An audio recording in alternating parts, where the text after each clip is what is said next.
Last time, I wasn't sure whether I was going to be able to finish or not. So I actually left out a couple of works of art just so I could finish. And then it turns out we didn't finish anyway. So I want to sort of go back and look at two works of art because I think they're really of interest, and they're really sort of important works as well.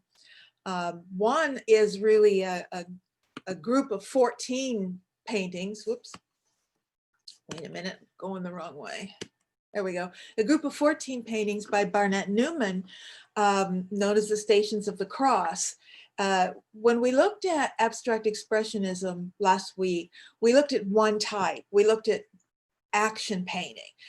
We looked at Jackson Pollock and we didn't look at Gorky. Willem de Kooning as examples, but there is also another type of abstract expressionism known as color field painting, and it's totally different, and yet it's really part of the same movement. And Barnett Newman is by far the best known of the many color field painters.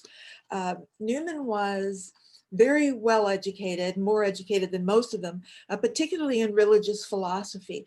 And he was always fascinated with mysticism, Jewish mysticism, Spinoza's writings as an idea.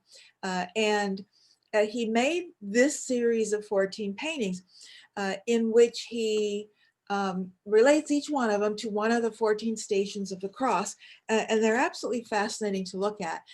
He also wrote a lot about the idea of the sublime, and we haven't talked about that since the 19th century. The sublime, remember, had to do with the idea of being attracted to something but fearful of it at the same time. And we saw some romantic landscape paintings, Turner in particular, but there are many others, the Americans as well, who would create these sort of dangerous looking landscape spaces, especially Turner. Nature was like really wild. That's one aspect of the sublime, the idea of literal fear, but still being attracted. Another aspect of the sublime is the fear of death. And in Newman's Stations of the Cross, it's really not a Christian image that he's really focusing on, but using the death of Christ as a symbol and relating it to our fear of death in general. Actually, a lot of artists will use Christian stories in a broader, more sort of philosophical and metaphysical way. In terms of the sublime, now we did not look at this painting. Again, we didn't have time, but Caspar David Friedrich is a German, I should say was a German romantic painter, and paintings like this are very much early expressions of the sublime. In this case, this is actually the story of a monk who's dying, and he's sort of standing there looking out at these vast infinite spaces, which clearly symbolizes the unknown, and not death per se, but the idea of this vast unknowable thing, because it's the one thing we'll never know about. And he's this tiny, vulnerable figure. So using this kind of space with this big, large, empty area and a tiny little figure is also later going to influence people who are interested in like existentialism, because it's very similar to what Giacometti was doing with this tiny little skinny character, vulnerable. The difference is Newman is an abstract expressionist. And so when he deals with things like creation, which he was also fascinated by, does a number of paintings dealing with the idea of Genesis, or this sort of act of creation. In this case, he's using these forms to suggest this sort of encroaching death that's waiting for Christ. This is the first station of the cross. And he originally, and I forgot to bring my little list that, let me see if I have it here. No, I forgot my little list that identifies what's happening in them. But this is the first station. He originally had a piece of tape down there and then painted this black over the tape and then removed the tape. So you get this strange sort of hard edge on the inside, but this very sort of ephemeral smudge on the outside. It's sort of like a presence, but somebody who's not really there. It's sort of a presence that's actually an absence. So where you might think of the positive image being is actually a negative image. And there's actually a black stripe on the left. It looks like it just stops, but it doesn't. There's a pretty wide black strip. And as you move through the images, that black sort of moves over and over and over and sort of encroaches. This one is the death of Christ, where you have now completely that original, well, he called these zips. So the original zip is now sort of over the edge. And it's almost like life, death. Now, this isn't a code. You can't really say this stands for this or this is that. It's much more vague than that, but it's an understanding, a sort of intuitive understanding of the way form creates meaning and the way we as human beings, the way our mind works to understand form. So he thinks of this as very much like creation. Death is a violent act, creation is a violent act, and you see that in both of them. The room, let me back up one so you can see the room we first looked at. This is in the National Gallery in DC in the new East Building. I shouldn't say new, it's not that new anymore. There's a whole room dedicated to just this series of the 14 paintings, and they're really wonderful to see in order and move through and see, try and understand how they're changing. The other painting I wanted to talk about that is I hated to skip because it's so important is Anselm Kiefer's painting. We looked at one of his. Remember, he's the German artist who's a neo-expressionism, who was trying to get the German people to think about and talk about World War II and their role in it. He was also interested in mysticism and particularly the Kabbalah. This is called The Breaking of the Vessels. It's large, 16 foot tall, and it's in St. Louis. If you've been to the museum in St. Louis, you would have seen this because it's absolutely massive. It's much bigger than on the screen. If a person stood there, you'd get a better sense of how big this is. And that's broken glass on the floor, which reaches way out in the room. And there are ropes that rope it off so you can't actually walk. It's about the Sephira, the 10 vessels that held at the time of the Zimzum, that held these divine emanations that were in glass. Remember, the Zimzum is when God, who is everywhere, contracts to a single point. And when that happened, these glass vessels were unable to contain God's light, and they shattered or were displaced. 6 of them, this is from the Kabbalah, 6 of them shattered, 4 remained intact, or 3 completely intact and 1 partially intact. The Sephirot, these emanations, are archetypal values throughout the world that are there, but they're broken, so they're not contained. So therefore, the world is really made up of just broken shards of these values, and we need to find them and mend them again. The 9 vessels, let me see. Okay, the names of you can't see it in this picture. The names of the 9 vessels are written on the front of these shelves. Those are actually burned books.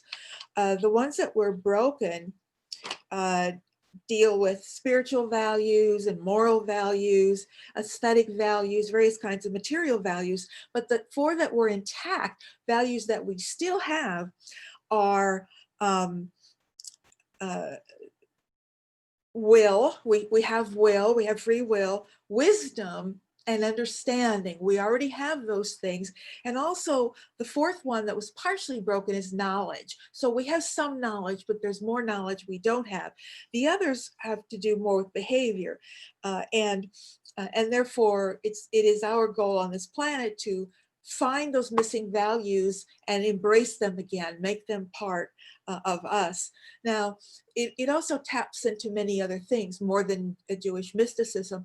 All of those books that are burned, clearly burned books, tie into Nazi book burning and traditions. The broken glass all over the floor clearly references Kristallnacht in 1938, when all the shop windows of Jewish owned businesses were broken. And so they're all working together in this sort of many layered, complicated image that by its sheer scale alone sort of demands your attention.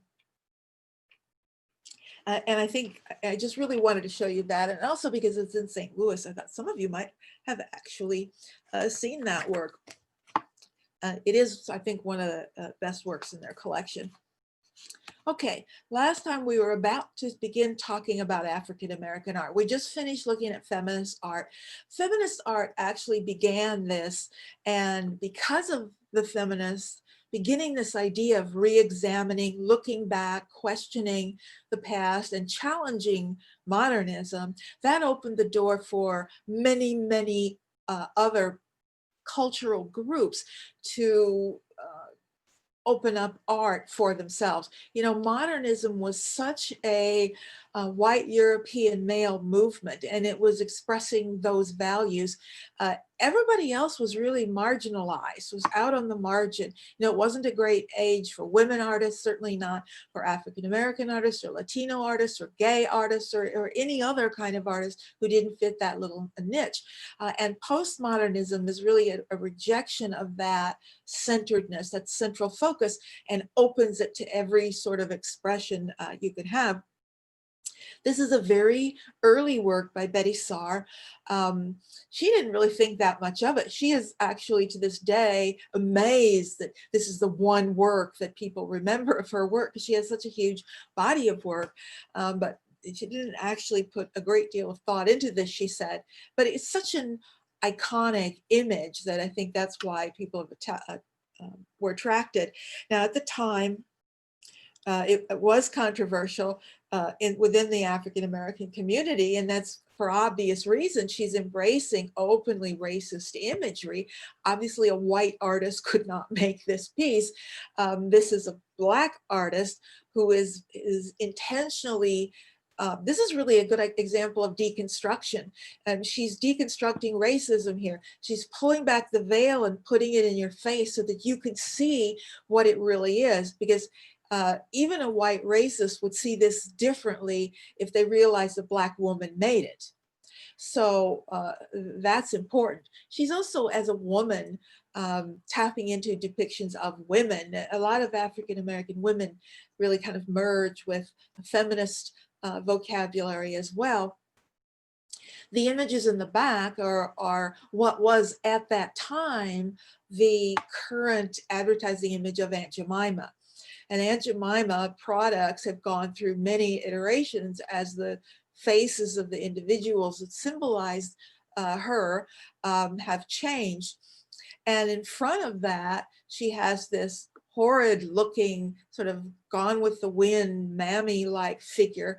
But in this case, she has guns. And there's another image in the middle of an African-American woman sort of raising a white child, which was not an uncommon thing. At the bottom, those are cotton balls referencing cotton. It's meant to be a quite aggressive image. The format she's using is that of a shadow box. Artists started using them a lot, couple in the 1950s, but they were real popular in the 70s. It actually has associations with it, just the form. It's a shallow box. I can remember when I was growing up, I had a couple of aunts, my grandmother, pretty much everybody in my family. People had shadow boxes on their walls. It's where you displayed collectibles, and there'd be little shelves in them. And if you collected thimbles, you'd put them in on the shelves. It's actually an old Victorian idea. It goes back to, well, collecting in general is a Victorian idea. They're the first to become obsessive about collecting little things. And so the format of a shadow box and the idea of using it as display carries meaning with it. You know, it suggests these are important things, precious things even, and yet they're really not precious, but they certainly are important things. So a lot of artists will use shadow boxes as a way of layering meanings and bringing in other meanings and associations. Of course, she's using racist images as a way of appropriating those images. It's, you know, you take that on you and then nobody can use it against you. You know, in a way, it's like Warhol was doing by turning a mirror onto the world in some ways. You know, I'm thinking of, you know, this was common in 70s culture. I just saw the movie Hair again 2, 3 months ago, and it's full of, you know, black and white people, and they're just throwing around words that we would never use today. And it was done in a way to be kind of aggressive and confrontational, and really take the power of those words. But that's a very 70s thing. Another painter also takes an interesting direction, Robert Colescott. And when I say African-American art, I'm not only talking about art by African-Americans. African-Americans make all kinds of art. I wouldn't consider it African-American art. These are people whose art is speaking to the condition of being an African-American in this country. I mean, so it's yes, they are African-American, but they're speaking about that experience. Robert Colescott, also aggressive, eat dem taters. Clearly, this is a parody of Vincent van Gogh's Potato Eaters, right? We just saw that image when we're looking at the 19th century. Only this time he's using these sort of exaggerated figures. This is very much Van Gogh's sort of style, and the light, and you know, a lot of it is very Van Gogh, but very intentionally, even the language in the title, sort of aggressive racism. This is my favorite of his works, Demoiselle d'Alabama Vestidas. It is, of course, a take on Picasso's Demoiselle d'Avignon. And what's interesting about it, first of all, the women of Alabama, vestidas means clothed or dressed, where Picasso's is nude. But the interesting thing is Picasso's Demoiselle was directly based on and influenced by African sculpture. And now we've got, you know, almost 80 years later, an African-American artist going back and appropriating Picasso. He appropriated African art. Now African-Americans are appropriating Picasso. So again, it's sort of a conversation about art going on here, and the role of really unacknowledged African sculpture. Faith Ringgold, a little later now, she's in the 80s. This is one of a series of works from her Quilt Story series. One thing we didn't talk about in feminist art, again, because of time, is that there's a real revival in the 70s of quilt making, fiber arts. This is when art departments everywhere were hiring specialists in fiber arts and weaving, because these were seen as sort of women's art forms. By the 70s, the concept that had been so important in the modern era, the division between art and craft, or fine art and craft, begins to disappear in the postmodern world. And in the postmodern world, you can work with any material you want. Just because it's fiber doesn't mean it can't be fine art. And really, most women's art traditionally was usually relegated to the realm of craft, and therefore considered lesser than the sorts of things that men made. So, you know, it's a feminist act. It's almost a political feminist act to make a quilt. But what she's doing, you know, there's also the sort of grid-like forms that are natural, or can be natural in a quilt, that link it to modern traditions of gridding, and we talked about grids last time. She calls it a story quilt. I know you can't see it, but in this upper area, she's actually written a story. You can read this. There's a little story she's written here about her past. She grew up in Harlem, and she remembered very clearly when it was really, really hot, her parents and their friends and other families in the building, they go up on the roof, which they jokingly referred to as Tar Beach, because the roof is tarred. And so they would say, let's go to Tar Beach, and you get those winds, the breeze up there on a hot night. And this is her, the little girl down here with her little brother. And they used to just lay on the roof and look up at the stars, and she would imagine herself floating in the sky, and you see her up here in the sky, but she would also look out on these other buildings, these businesses, these apartment places, all these buildings that she knew she would never go. She would never be able to be in this building, that this wasn't accessible to her.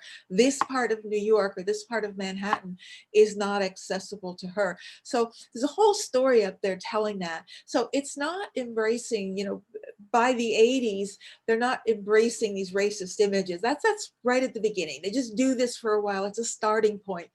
But now they're dealing more with the experience. What is it like? She also makes the point that in African-American communities, quilts are a kind of collective memory. And I would say that's not just in African-American families. It's absolutely true in my family. And it's true sort of traditionally that quilts were made from scrap materials. It's not how quilts are made today. Today you go out and buy all the materials. But if you sewed and made clothes, you had baskets of these scraps from everything. And you'd make the quilt out of it. And when you looked at it, you'd remember what those were. Oh, that was that dress I made for you when you were 10 years old or whatever. And then quilts are handed down, and quite often the next generation would maybe add a row, something like that. And then as you're passing it down, you're telling the stories. You're telling this, you know, this was the dress, you know, I made for your cousin Ruthie. And then you talk about Ruthie and her family and what they did and who they were. And so it's a perfect example of a collective memory. And I think that's an important part of it, and why it's a story. You know, it's the quilt stories aren't just the story she's telling in this large painted scene, but they're also the stories that are passed down through families. Peggy? Yes. There's also the tradition that some of the quilts during slavery time were made to encode directions. Oh, I didn't know that. Oh yeah, for the Underground Railroad, you know, like where might you meet the conductor, or what does the path look like? How do you get from here to the river or whatever? And there are certain patch patterns are connected to certain like geographical features or time frames or whatever. So there's that heritage piece as well. I didn't know that, and that actually makes perfect sense, because that's another part of the story, right? That the family would have known those were in there, and they could be passed on down within the family. So thank you for that. I made my notation. Peggy, could I ask a question? Yes, please, always. Is this actually a quilt, or is this a painting of a quilt? No, this is actually a quilt. What is the piece in the middle? That does not actually. That's painted. Now that's painted fabric. Okay, that's what I was trying to figure out. You can see the quilting lines over it, right. But she's painted directly on the fabric. I know it is kind of hard to see, but this is a large quilt. For some reason that bothered me to not understand. No, I should have said, because I can remember it bothered me at first too. I couldn't quite tell what was happening, but definitely that's it. And I just noticed piping around here, which is really an interesting idea. I'm going to make note of that for my next quilt. I'm going to put some piping in it. Ooh, I just got some really good ideas. Okay. One of my favorite artists working today, and someone who's certainly one of the most well-known and important artists working today, is Kerry James Marshall. And I'll show you the one of his we have in the Nelson Gallery in just a moment. But he has been quite prominent even by the 80s. But this is a paint. This is not the one in the Nelson. This is one from a series of paintings called the Garden Project. And this is Our Town from the Garden Project.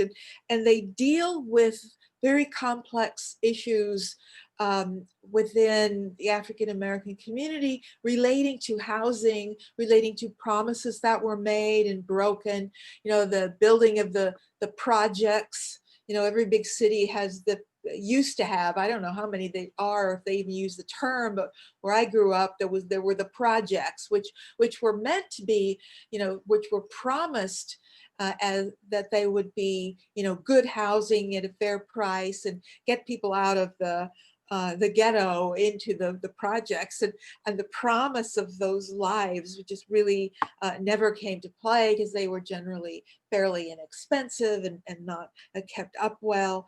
So yes, you're out of the quote slums, but now you're in the projects.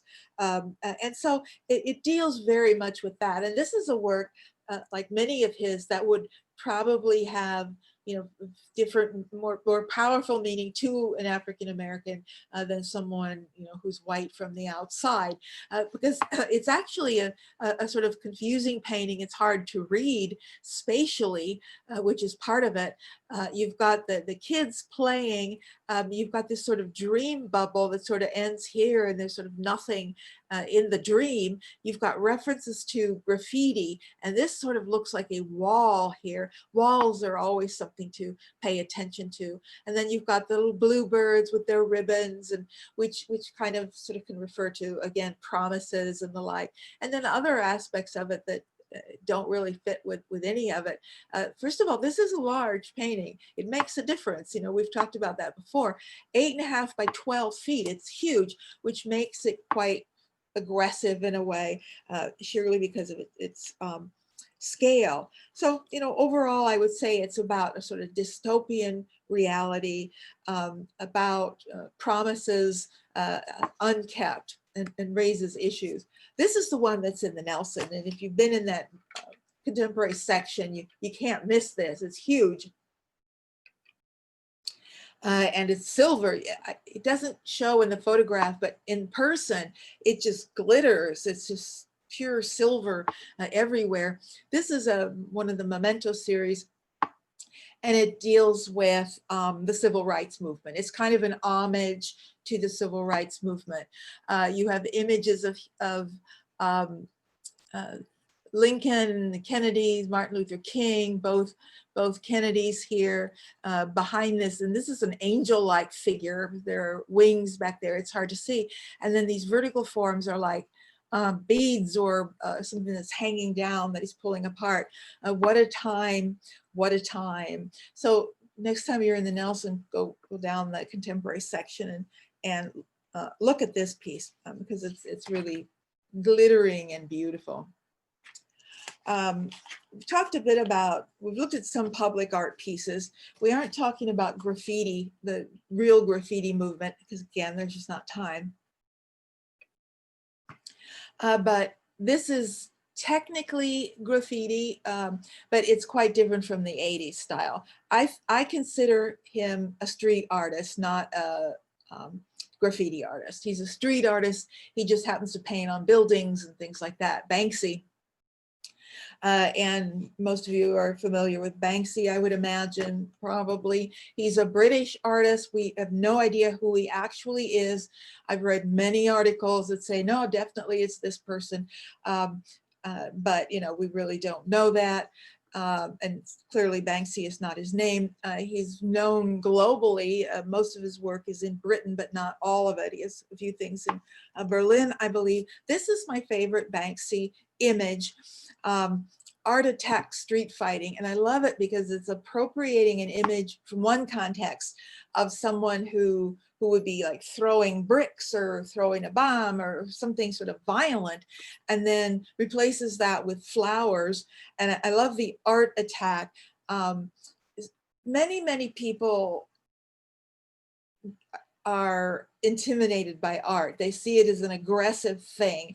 And I can understand why that is, but this sort of takes a play on that, like, watch out, you know, art's coming, like it's this bomb or brick that's gonna hit you in the head. And it's a powerful image. One of the themes he deals with a lot is the idea of personal privacy and the invasion of that. I mean, you probably know, you know, London is the most observed city on the planet. There are more CCTV cameras in London. You can't disappear in London. You might as well assume you're on camera all the time in London. And so he goes out of his way to sort of speak about that. Certainly he's not the only one, but I love images like this. I mean, that's just wonderful. If you could just imagine walking down the street and something like this, just it's right there when you turn the corner. It just seems like so much fun. This is one of my favorites. You know, he turned the camera and then stenciled this on the wall opposite it. So whoever's looking at the camera, all they're going to see is, what are you looking at? I like that. And then he does other fun things like this, you know, the steamroller. He uses a lot of stencils. This is very different from the sort of hand painted graffiti of the 80s. This isn't the same thing at all. This is really just a street artist. Okay, I want to, you know, we talked about art as taking a risk. You know, when I define the avant-garde, one of the things I said about that term and what it implied is that you're a risk taker. But being a risk taker is a very different thing from risking your life. And there are a great many artists today who literally risk their lives. And one of the more famous groups is known as Vojna in Russia. Vojna means war. And it's a kind of fluctuating group of artists. I think, you know, people are part of the group for a while and then they drop out, but there are a few that are sort of the most important. What they do is various acts, various performance art, etc., but it's all very political. They're sort of anti-authoritarian, anti-Putin. They've been jailed on a number of occasions. The Vojna poster in the Prague subway, those are posters that they made, and you'll see these all over, particularly in Eastern Europe more than in Western Europe. Challenging the government, which is, as we know, is not a particularly safe thing to do. This is one of their pieces called The Decembrists Remembered. The Decembrists were a group, well, the Decembrists were made up of military figures and sort of important noblemen in the 19th century. And in 1825, they staged a rebellion against the imperial Russian state. And it failed, of course, and they were pretty much all executed. But in Russia, that is known as really the first revolution. It's the one that everybody looks to. And so they were particularly angry at the Moscow mayor for his homophobic remarks, his racist remarks. And so they staged this action in a large sort of supermarket where they mock lynched gay men. So you have guys dressed up as women, they're hanging there. You just do this until the police arrive and then you try to get away. They also lynched immigrants. One figure who symbolized an immigrant, and I think that's what the guy on the right here perhaps symbolizes. So these are comments, ways of using a kind of art language to make political comments. Another one that they did was called The Bridge, which is a huge installation piece. There's actually, or there used to be, I forgot to check, but there used to be a video on YouTube that was filmed while they were making this, painting this piece. It's on a huge drawbridge in St. Petersburg. And when the drawbridge is down, you know, they're working flat, but when the drawbridge goes up, it's a giant penis that rises. And in fact, this is directly across from the offices of the Federal Security Service, who are the successors to the KGB. So when they look out their window, this is what they'll see. And in fact, Voina members left an announcement, a spokesman made an announcement, said that this phallus was aroused by Putin's power.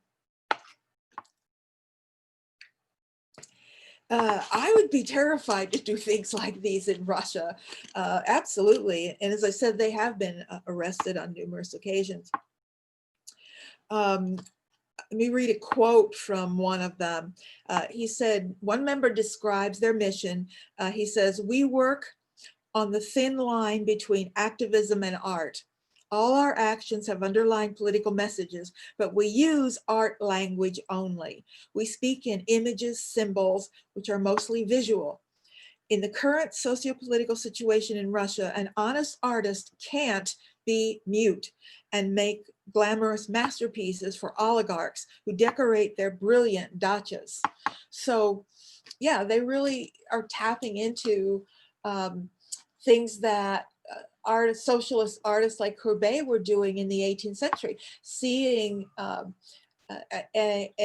ethical imperative to make comments, to use your art to make comments. Now, Courbet might have been risking his position in an art exhibition, but he wasn't risking his life. And these guys really are. Interestingly, they were awarded a prize, and it was called the Innovation Prize in 2010 by the Ministry of Cultures, and it was very prestigious. And in fact, Voina is very, very popular in Russia with the people, with the masses, because of the sort of things they're doing and saying. And so this arts group, even though they were afraid of Putin and the others, they were almost more afraid of the populace. And so they felt that if they didn't give them this award, that would be a political statement as well. So either they're going to be political whether they give him this award or don't give him this award. So they gave him the award. They did get international support when they were jailed. And guess who bailed them out? He bailed out several of them. Banksy sent money to Russia and bailed out several members. It was $10,000 each to bail them out. And I don't know how many or how much money he sent, but Banksy sent money to bail them out. So street artists influencing other street artists and supporting them. Posters like this were all over Europe, Free Voina posters. Of course, if we're talking about political dissidents, we have to talk about Ai Weiwei, who's the most famous political artist in the world today. He's absolutely known everywhere in the world. He said, quote, "Expressing oneself is part of being human. To be deprived of a voice is to be told you are not a participant in society. Ultimately, it is a denial of your humanity."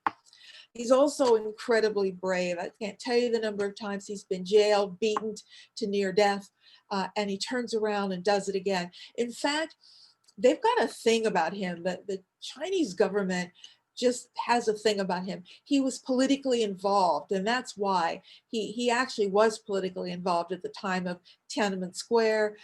So was his father. And that bothers the government more than the artworks that he makes. There are Chinese artists who make a lot of political art, political statements, and they don't get in trouble for it. But Ai Weiwei makes something that's only mildly political, and he gets beaten and arrested. So it really isn't about the art he makes so much as it is his own personal refusal to stop. And they've taken it on now as a personal challenge to shut the guy up.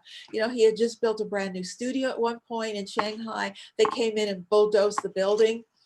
They're just constantly doing things. And I've seen many pictures of him like out on the street.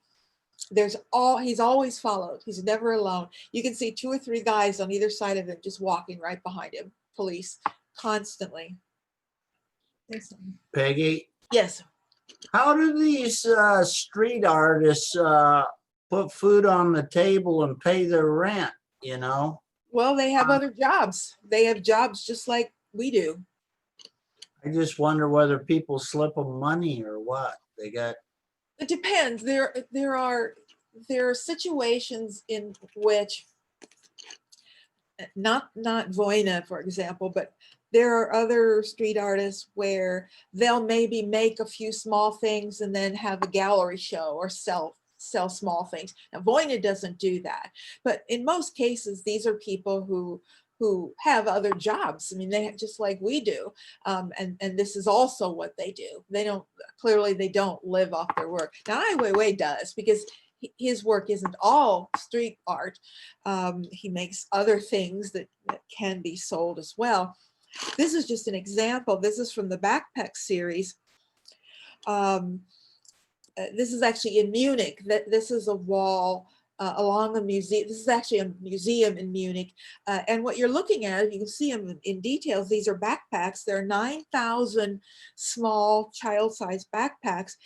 This piece is relating to the earthquake. Do you remember the Sichuan school that collapsed? It was in an earthquake. This was in 2008 in China. And there was a lot of scandal around it because they tried to suppress the information for a long time. It took like a week or more before the word got out that the school had collapsed. Also, there was a lot of scandal involved because people were using cheap materials. They weren't using, you know, what they were supposed to do, and they were pocketing money. So it was this huge Chinese scandal. And of course, the Chinese have always been terrified about information or knowledge. They don't want people knowing anything about what's going on. What it says, though, the text there, it says she lived happily for 7 years in this world. So clearly the use of the child's backpacks and that reference. This is when he was in Berlin working on this. This was when they knocked down his new studio, knocked it over. But the piece that I want to look at is not street art. This is actually the turbine room at the Tate Modern in London. This is a new thing in museum design. Several museums have these of building one huge space, one big, huge open space as part of the museum for large scale works, because there are more and more really large, huge pieces of sculpture and other things. This is one of my favorites of his pieces. This is the sunflower seeds from 2010. And what you're looking at is just what I said, sunflower seeds. There are more than 100 million. Actually, let me clarify that. None of those are actually sunflower seeds. They're made of ceramic, and I'm going to show you in a minute. They're individually handmade, more than 100 million so-called seeds. They were all made by hand by about 1,600 craftspeople in the Jingdezhen region of China. And if you stay with us for the class on Asian art, we'll talk more about the ceramics industry in China, because it's a major art form, and Jingdezhen is a region that has thousands of kilns. So it's directly tapping into a Chinese tradition, a long Chinese ceramics tradition. The sunflower seeds are important as well.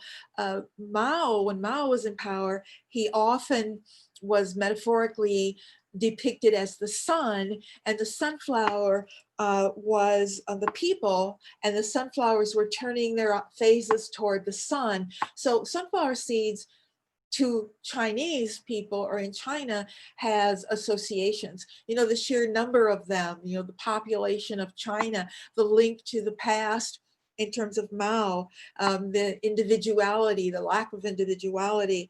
Are the seeds meant to suggest a new beginning for China? You know, he doesn't really say what he particularly means. He's just posing questions for today's China. Peggy, I'm good.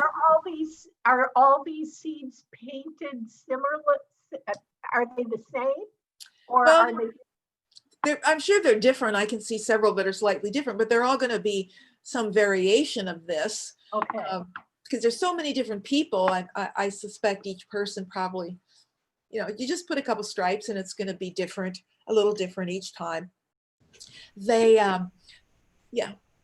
They're strewn, they completely cover the floor. Yeah, and it's deep too. I haven't walked on it, but it's not like one layer. You can see there are several layers piled up there.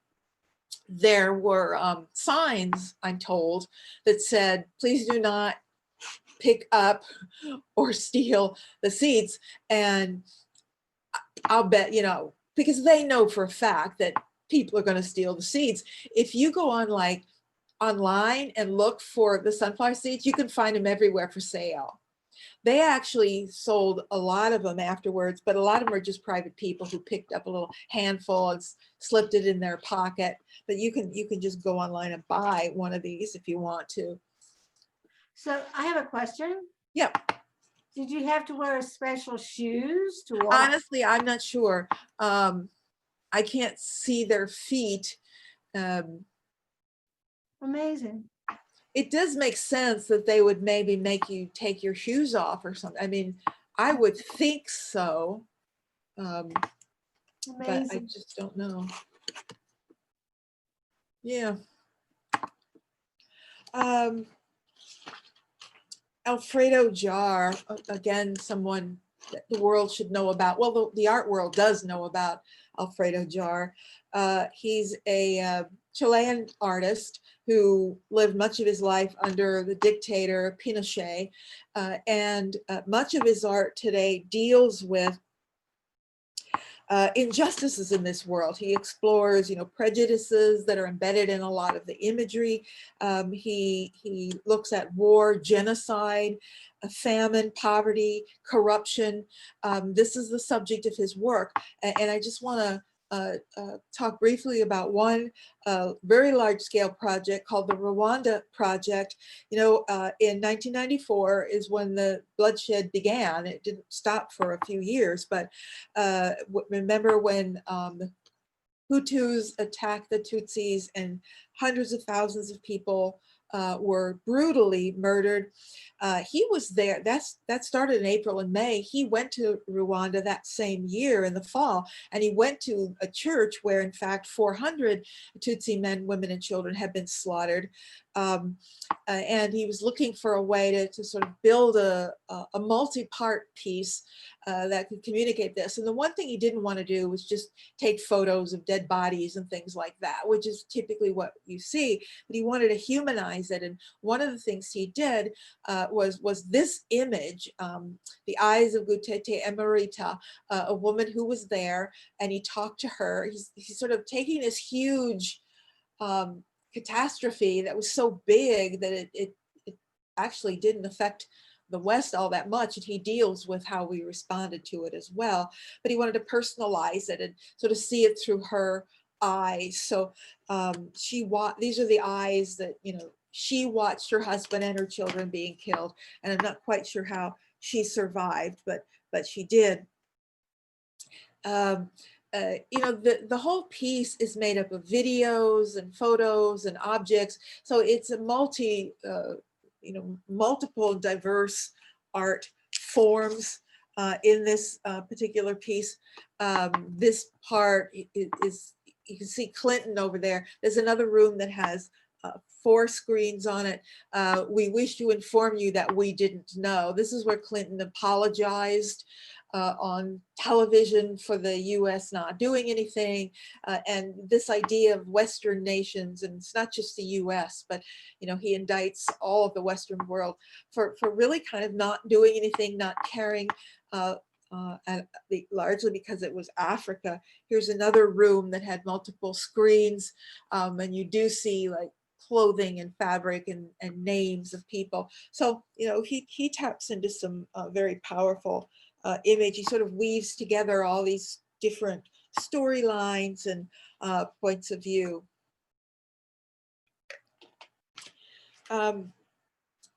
Before we Yeah, before we leave the postmodern world, I want to look at postmodern architecture. And we've looked at modern architecture. The building on the left is the Seagram building by Mies van der Rohe and Philip Johnson in New York. Building on the right is also by Philip Johnson, but now with John Berge, and it's also in New York. It's the AT&T building. And to me, this is a really good example of neo-modernism. Postmodern architecture has now sort of been divided into different styles, and one of them being neo-modernism. Remember when we looked at modern architecture, one of its main goals was to eliminate ornamentation, nothing stuck on the surfaces, no columns or things like that, just clean surfaces, but also no reference to the past, no neo-Gothic, no neo anything. But there was a strong reaction, against modernist buildings by the 1960s, largely because the buildings that were going up had no real artistic value. They were just big, cheap, tall skyscrapers and weren't very attractive.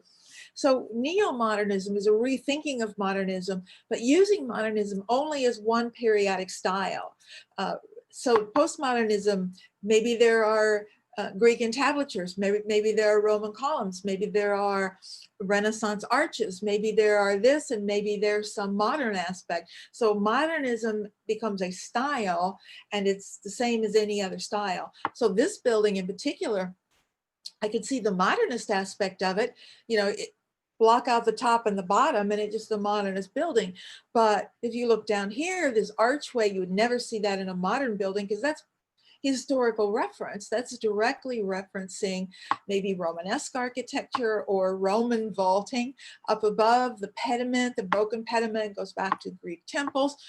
Every building has them. Just look at the skyline of Kansas City. Look at these images of the buildings, and you'll see the modern buildings versus the postmodern. And I love this, same different view, but from this angle, you can see that it really is a kind of little Greek temple sitting on top of this modernist structure. Now, in my view, it's not as attractive as the Seagram building was, but here's some of those details. You got the rounded arch and a round window here, reminiscent of like the rose window in a Gothic cathedral. It's very much the same thing.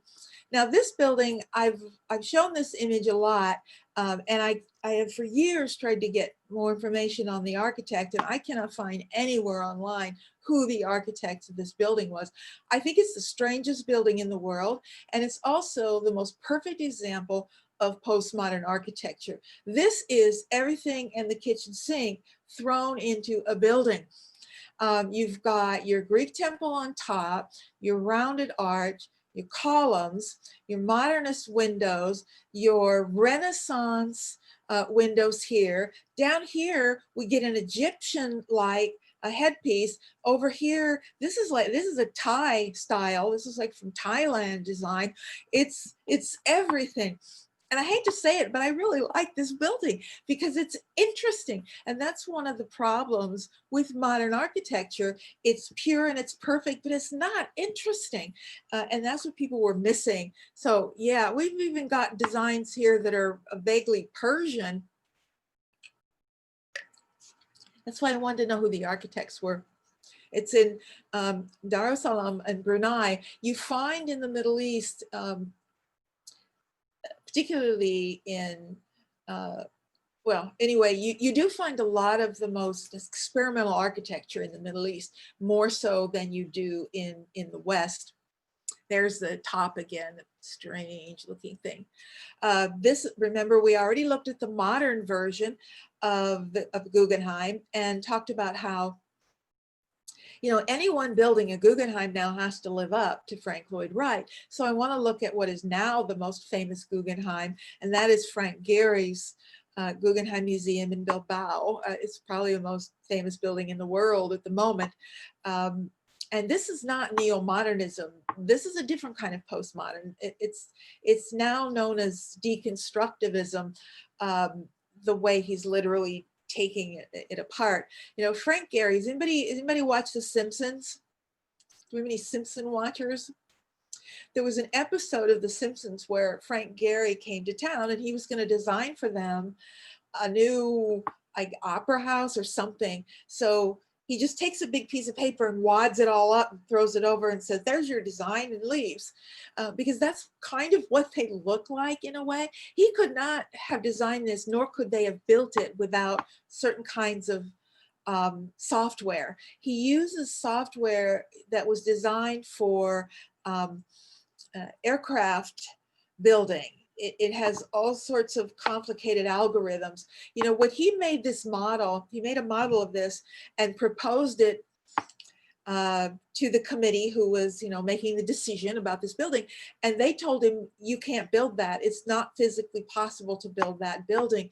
And so he had to go out and prove to them that, you know, using this advanced software, that it was possible to physically build this building. This is titanium. He's using all sorts of new materials. You can see the scale with the little people down here. This is Louise Bourgeois' spider, which you've seen a million times across from the church, right outside the museum. Yeah, so we're familiar with that. Let's look inside. Okay, remember the inside of the Guggenheim in New York. And so this is now the inside of the Guggenheim in Bilbao. He had to, again, think in terms of Frank Lloyd Wright. So this is a kind of conversation with Frank Lloyd Wright in every way, but it really takes it in a slightly different direction. But truly a beautiful building. I'd love to be able to see that someday. Anybody been there? Okay, the last architect I want to show you just a few of her designs is, without a doubt, the most famous architect. I'm not going to say, well, in the world for a while anyway. She unfortunately died way too young in 2016. When she died, she was the most successful, most famous architect in the world. She's an Iraqi American woman who won every major award in architecture that it's possible to make. And I'll show you some of her designs that were not built, and you'll see why. This is one that was built. That's actually a floor plan, and it's a firehouse in Germany. I have it up here. This is the actual building, the Vitra fire station in Germany. There is really no reason why a building has to be a certain shape or a certain type, other than the cost, which is not unimportant. This is inside of the building. But what I love most are her designs. This is her model for the new library at University of Business and Economics in Vienna. Absolutely stunning building. I could just sit and look at her buildings forever. This is the inside. I would live in this library if they would build this building somewhere. These are spaces you want to be in, you want to experience. Absolutely beautiful. How would you like to work in a business center like this? I would be early for work every day, and then I would hang around just to look, hang around outside just to be able to look at the building. I mean, these are spaces that are good for the soul. I mean, these are not soul destroying buildings, quite the opposite. This is the same building again from another view. Wow. Now these two have been built in Miami. I think this is a high-rise, expensive apartment complex, and I'm not sure what this is in Beijing, but it's wow, you know, it's really beautiful as well.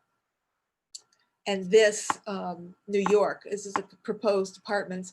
God, I would love to live in those. You know, we're so sick of right angles and flat surfaces, and there are no right angles in a building by Zaha Hadid.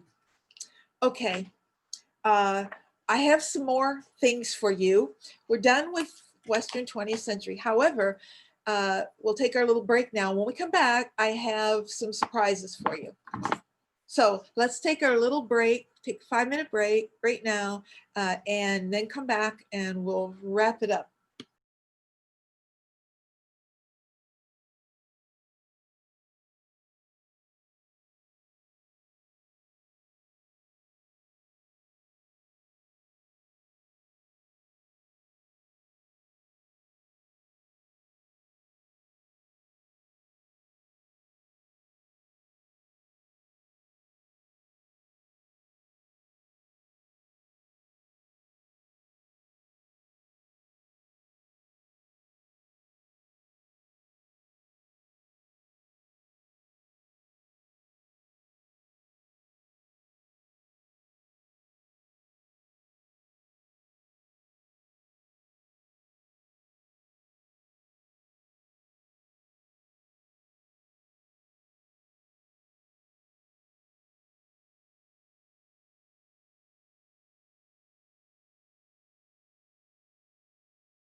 So Peggy, are you going to be cooking for the holidays?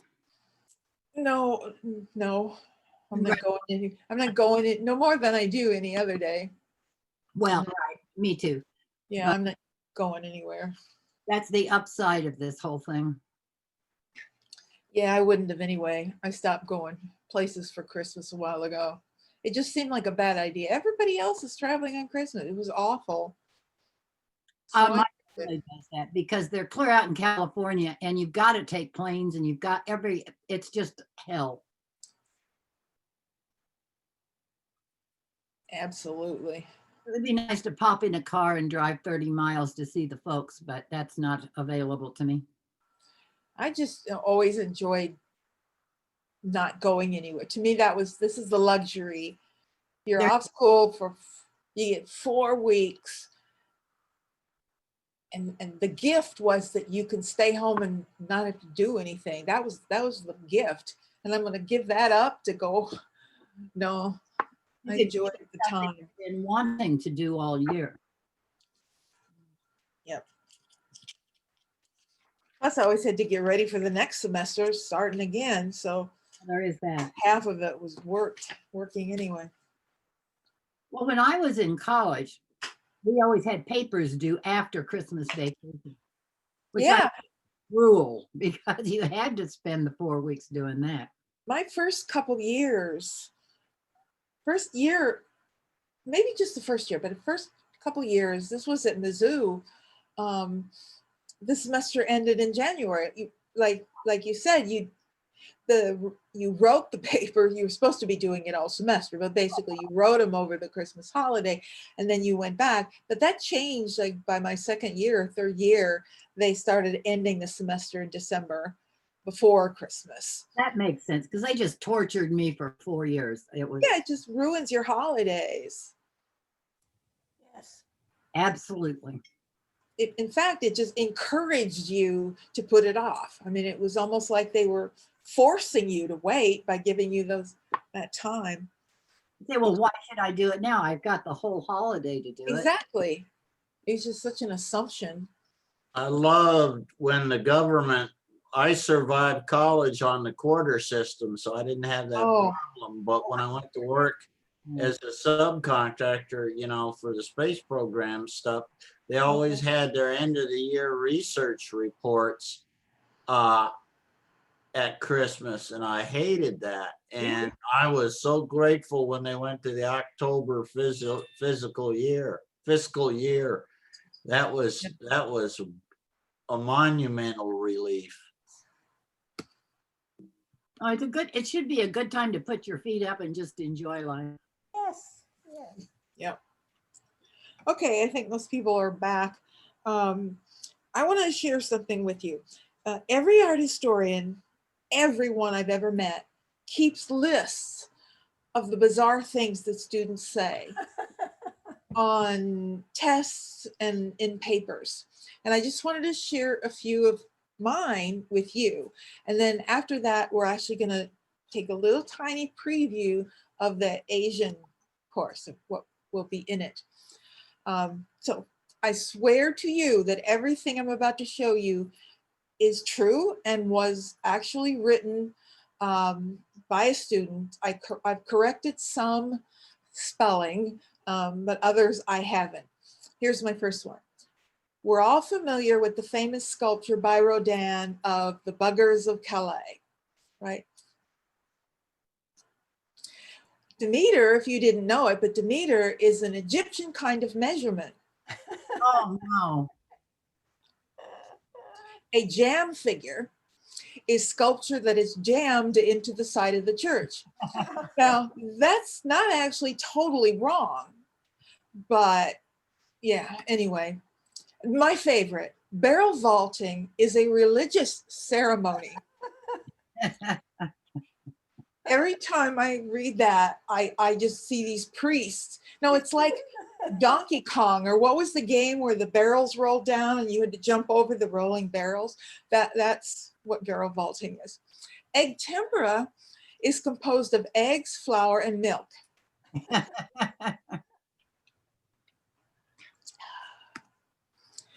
Alexander's father was Philip of Macedon. I swear. Here's a nice quote. The colors in the painting put off a cool essence with light, bland intensities. I am still trying to figure out what the hell that means. A bland intensity. Light, bland intensities. You can't do it. In comparison to David, Goya is the bipolar opposite.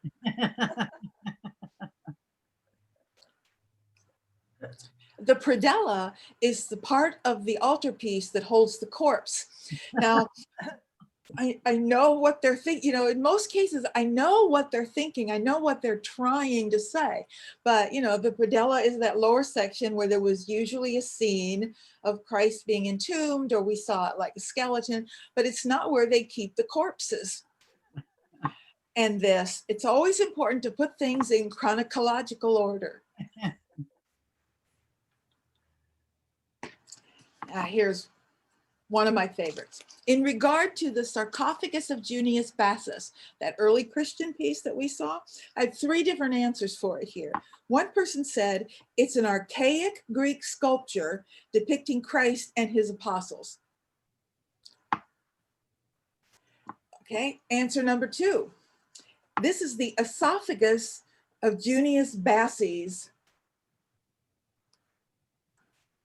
The third, this is a tombstone where Christ shows his power and majesty by stepping on the head of a peasant.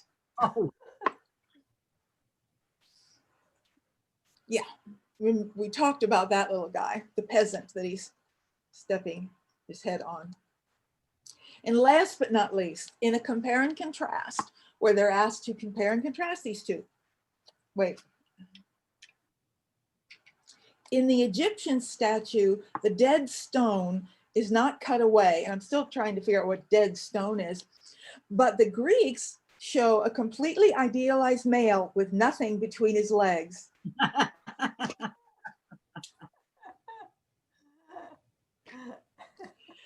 And I have to read this stuff.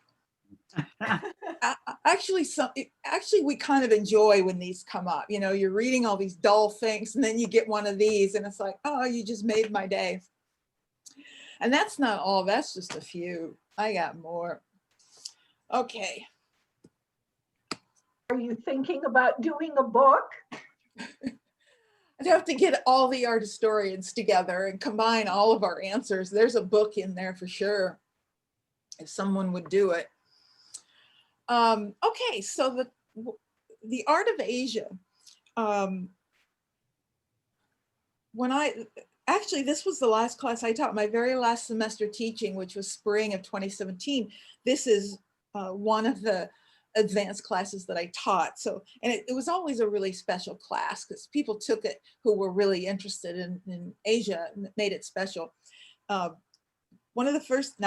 very first thing I always did on day one was hand out a blank map of Europe, not Europe, Asia, and ask them to fill it out. You know, they didn't have to put their name on it. I wasn't testing them. I'm just curious as to what they know, and you wouldn't believe the answers.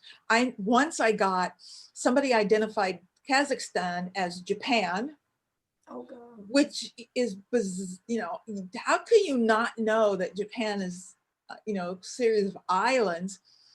And my colleague bet me that, I said, well, I'll bet the only thing everybody gets right is China. And my colleague said, no, someone will miss China.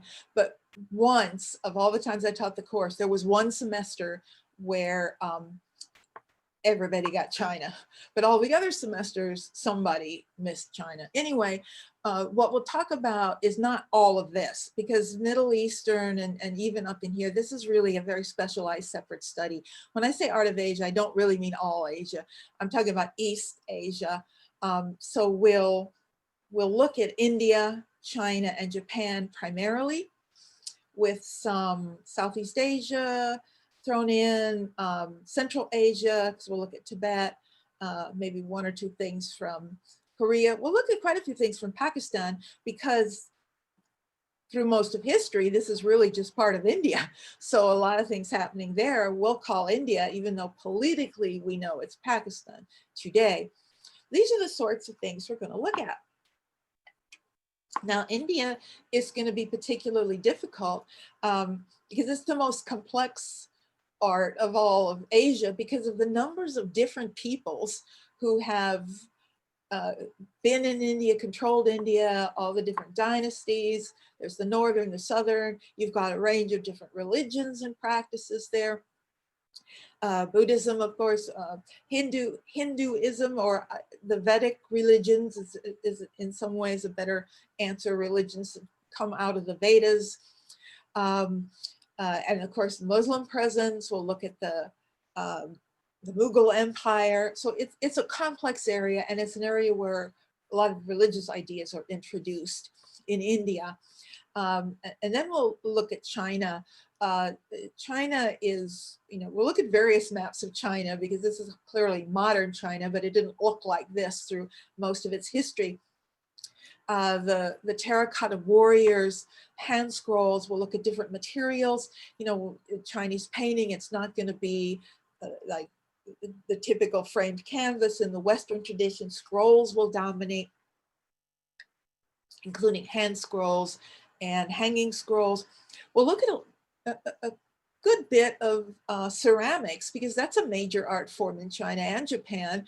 And we'll definitely look at those. Of course, our Bodhisattva from the Nelson Gallery. Han art, tomb art, jade, a little bit of trivia. Jade as an important medium in art does not come from China. And the Chinese had to import jade in order to carve it and then sell it as Chinese art. But you know, it comes from mostly Siberia. The pagoda is a Buddhist building. It's a stupa. It's a building that you're not really supposed to ever enter, although monks do enter it. Central and Southeast Asia. We'll certainly look at Tibet. This is a very famous, this is the Kalachakra mandala, which is the most famous of the mandalas, but we'll look at other types. Cambodia, this is from Angkor Thom, which is right next door to Angkor Wat, but it's actually much more interesting than Angkor Wat itself. Burma or Myanmar, this is a Burmese version of a pagoda. It's the same form, but it takes a different shape there. Thailand, Thai Buddhists have their own style, which is different from China and Japan or Korea or India. And we'll look at Borobudur. This is actually the largest stupa in the world. We'll look at a lot of stupas. Stupa is a particular kind of sacred building in Buddhism. And this is, the pagoda is actually a stupa. It's the same function. This is the largest one. It's absolutely huge on Java, right in the middle of the island of Java in Indonesia. It was actually completely collapsed when they found it. It was overgrown, and then they rebuilt it, moving every stone into place. We'll talk about that. Absolutely huge. Japan's history we'll see is quite interesting. Japan is a very young nation compared to China. I'll give you some timelines and you can see how these things relate to, what was going on in India while this was going on in China, while that was going on in Japan. And there's really nothing on Japan till we get to like the second page. It's that young. It's not an old culture at all. And there's also an interesting relationship to China in terms of the influences. Realism, the culture is rooted in a different structure. The structure of Chinese culture is centered on the imperial system. Everything centers on that. In Japan, while they do have an emperor, everything is really centered on the tradition of the warlords who really ruled in the name of the emperor. So it's a very different tradition. It's a more militaristic tradition. We'll look at new art forms again, things like gardens, like wet gardens, dry gardens, Zen gardens, and the like. The biobu, this is actually a huge folding screen. It's really big. It's called the biobu, and it's a new sort of object. You don't find them in Chinese homes because Chinese homes are full of furniture. Japanese homes are not. So you have these sort of folding screens. We'll talk about the tea ceremony and the aesthetics of the tea ceremony. Something like this, a tea bowl, a traditional tea bowl based on peasant wear, is so different from the elegant Chinese ceramics with the beautiful blue and white ware. And then Japanese painting, which is absolutely brilliant. This is the hanging scroll. It's one of my favorite pieces of all time. I can't wait to show you that and we'll look at it in comparison to Chinese style, which is entirely different. So these are all of the things that we'll be doing if you come back when we do Asia. Okay, well, thanks everybody. Enjoy holidays. Happy Thanksgiving, everyone. Yeah, happy Thanksgiving, everybody. Take care. See you soon.